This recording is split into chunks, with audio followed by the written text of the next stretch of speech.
So here I am, overlooking the Center Leg Freeway, I-395, here in Washington, D.C. And as you can see, we have a lot of construction equipment out here. That's because D.C. has really been built out. There's not an awful lot of land left to build on. And so what the city has now begun to do is to build on top of areas like what you're looking at right here.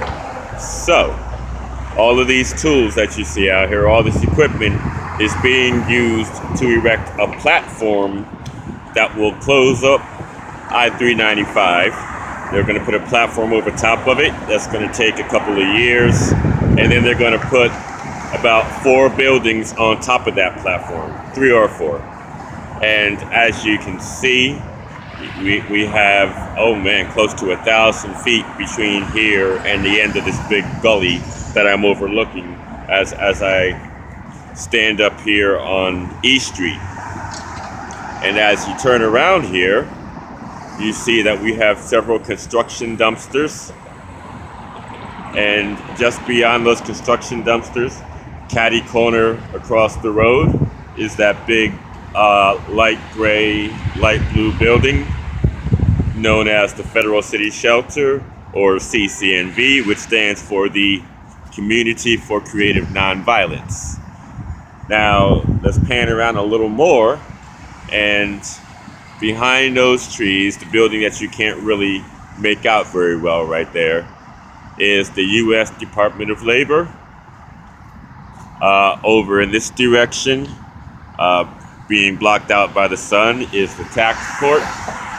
And as we come back around this way, we have Georgetown Law School, part of Georgetown University. The main campus is several miles away on the other side of town. But and then we have some nice office buildings, and that brown building just beyond CCNV, Federal City Shelter, is the Hyatt Hotel. If we were to go about 2 or 3 more blocks in that direction on E Street, you would eventually come to Union Station. And if you come back around this way, you see that black building in the distance with the white letters on top, just in case you can't make them out. They say Douglas Development. And that is, of course, a developer's office. And he's not all that amenable to the homeless and the poor, although he has put on a facade of caring for the homeless and the poor. But that said, he is not the developer who's working on this platform that's being built over the Center Leg Freeway, I-395. That's being done by Balfour Beatty Construction Company in conjunction with Property Group Partners Development. And so this brings to light an issue that tends to affect many of the homeless here in DC. It is the fact that there are major property developments taking place near several of DC's shelters, and those shelters hold a combined census of over 3,000 homeless people, with DC having right around 8,000 homeless people in it. And the city's population is about 670,000. So over 1%, or about 1 in every 80 or 85 people, is homeless here in Washington, D.C. So I just wanted to point out how close this development is to the shelter, and also talk about the fact that this project will take somewhere between 8 and 10 years. Today it is Columbus Day, or I should say Indigenous Peoples Day, because Columbus gets credit that he shouldn't have gotten. But it is October 12th of 2015. This project should be completed by 2025. That is the target date, or at least the date that's on paper. But the developer told me in a meeting that I had with him that they're going to try to finish it by 2023, 8 years. This platform will probably take somewhere between 1 and 2 years to build. And after that, construction tends to get rather fast once you get off the ground. I've done enough construction work myself over the years. But that said, the development of this project here will no doubt expedite the closing of the shelter, as has become the case with the New York Avenue Men's Shelter, which is right next door to a completed development, the refurbished Hex Warehouse, which has been turned into, I believe, condos with store space on the bottom floor. DC law requires that all new buildings be multi-purpose, all new commercial buildings, I should say. So that's why you have various stores on the first floor, and upstairs you have offices and other stuff, such as apartments. But anyway, I just want to discuss this issue and how the homeless are being gentrified. And who would have thought the homeless could be gentrified out of their neighborhoods? I say that a little hesitantly because if you don't have a fixed residence, it's hard to say that anything is yours. But that said, shelters and homeless people are being gentrified out of various parts of Washington, D.C. It all goes back to the fact that D.C. is built out and that we now are building over top of freeways. I should point out that if I were to go down to the U.S. Department of Labor, you would see another portion of I-395. So I'm facing north right now, and of course, part of I-395 is to my south, and it actually goes under the U.S. Department of Labor. And so this new development is going to be something along the same lines, only on a larger scale. And this needs to be addressed. We need to address the fact that the homeless are being gentrified, that these shelters are near new developments. I went to the ICH meeting, the Interagency Council on Homelessness meeting in December of 2013. At that time, they were occurring every 2 months. They've changed the scheduling, so they now occur once every 3 months. And at these ICH meetings, a bunch of people from DC government, different departments of DC government, homeless people, homeless advocates, various service providers such as shelter providers, and those who run soup kitchens all come together. There's usually about 100 people in the room, and we talk about what is or isn't being done to end homelessness here in Washington, D.C. Various states have ICHs, various other cities have ICHs, and there is the U.S. ICH.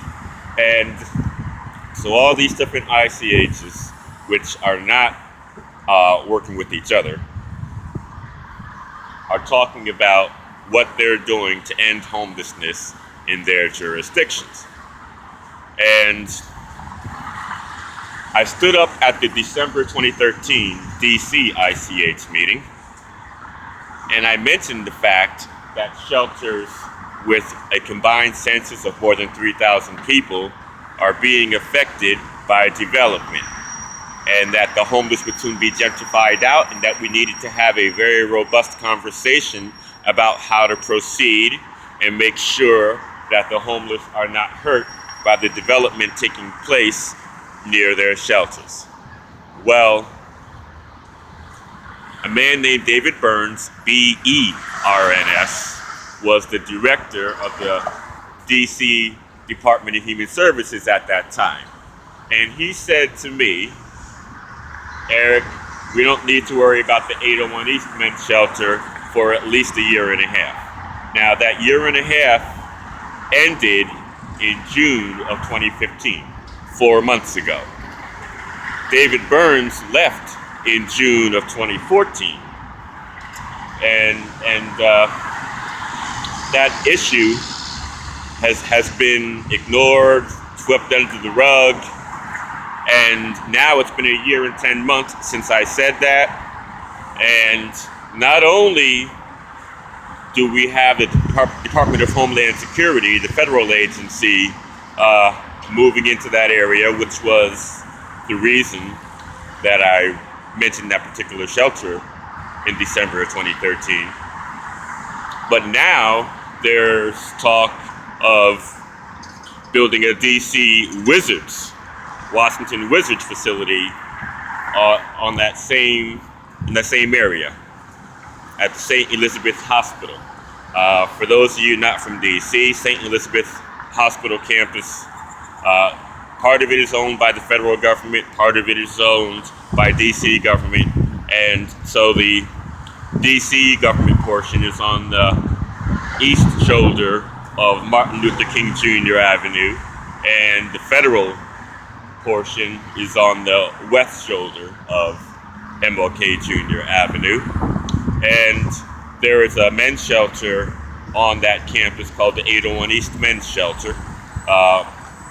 Much of the St. E's campus is actually not being used, and that has led to various entities moving into the vacated portions of the St. Elizabeth Hospital campus, thus the men's shelter.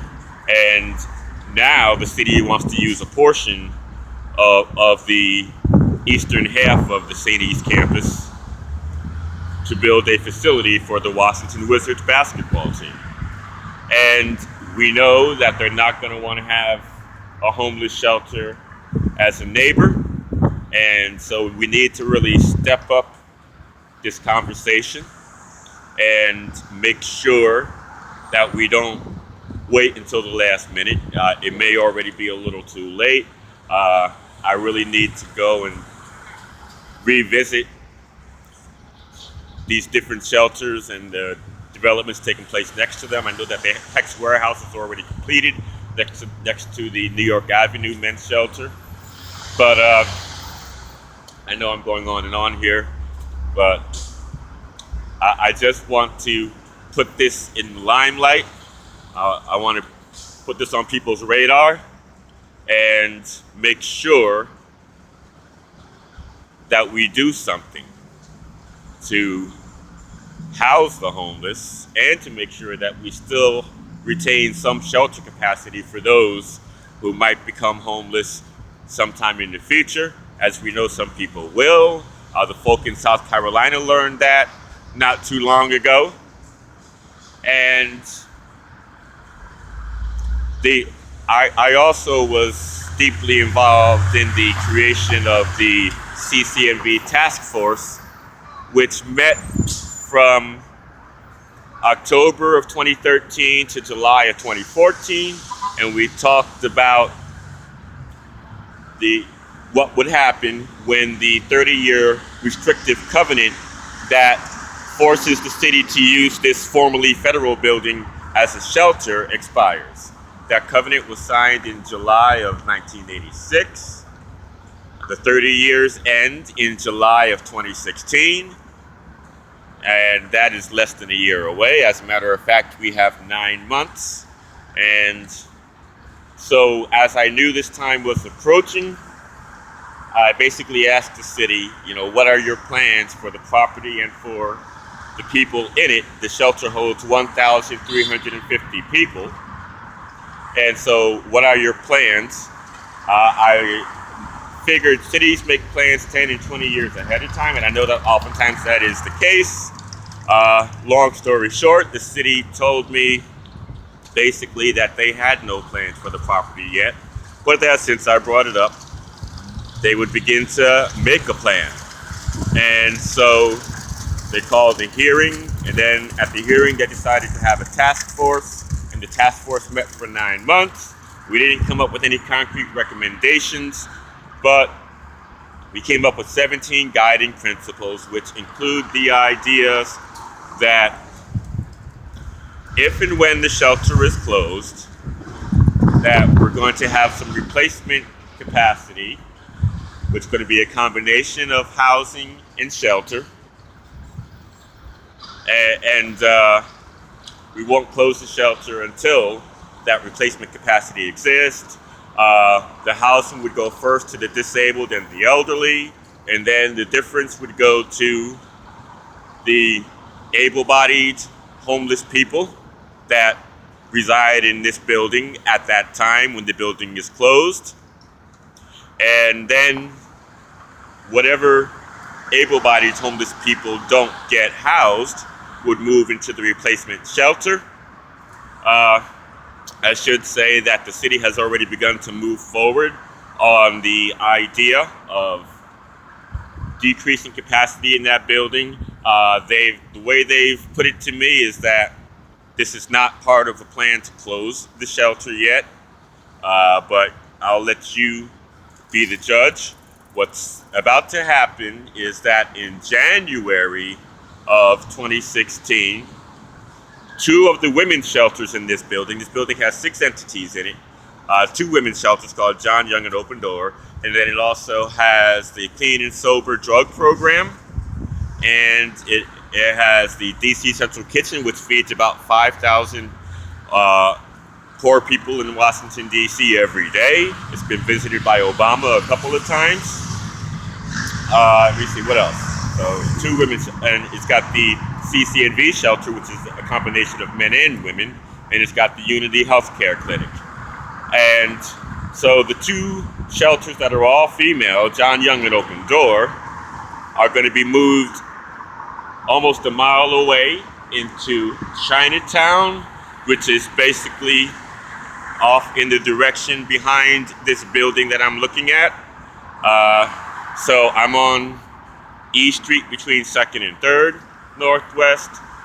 The replacement for the John Young and Open Door shelters will be 1 building, and it's on 5th Street, just north of H. So H is in that direction, the far end of this big gully, and then 7th or 5th Street, is off in that direction, about 2.5 blocks. So, DC government has told me that they do not plan to backfill the vacant spaces when these 2 shelters are relocated out of the federal city shelter, CCNV, and over to Chinatown. And these 2 shelters have a combined census of about 200 women. That brings the census for the building down to 1150. And then there are 250 beds that are only used during hypothermia season, between November 1st, unless it freezes before then, and ending on March 31st, unless it freezes after that. So those 250 beds, I'm supposing the city will stop using sometime in the very near future. And that will bring the census down to 900. And then I'm predicting that they'll probably house about 600 people and create a smaller shelter for about 300 people. And then they'll tear the shelter down. And sometime thereafter, we'll see 3 or 4 buildings sitting on top of a platform over this big gully. But with that, I'm going to close it out and say that we all need to come together to make sure that the homeless are not gentrified and otherwise hurt by the development that's taking place near their shelters. And once again, I'll say that there are several different shelters in different parts of town, such as the New York Avenue Men's Shelter at 1355, New York Avenue Northeast, Washington, D.C., the 801 East Shelter on the grounds of St. Elizabeth Hospital in Southeast D.C., the Adams Place Shelter, also in Northeast D.C., about 1.5 miles from the New York Avenue Shelter, the CCNV / Federal City Shelter, which I've been panning around and looking at for the past several minutes.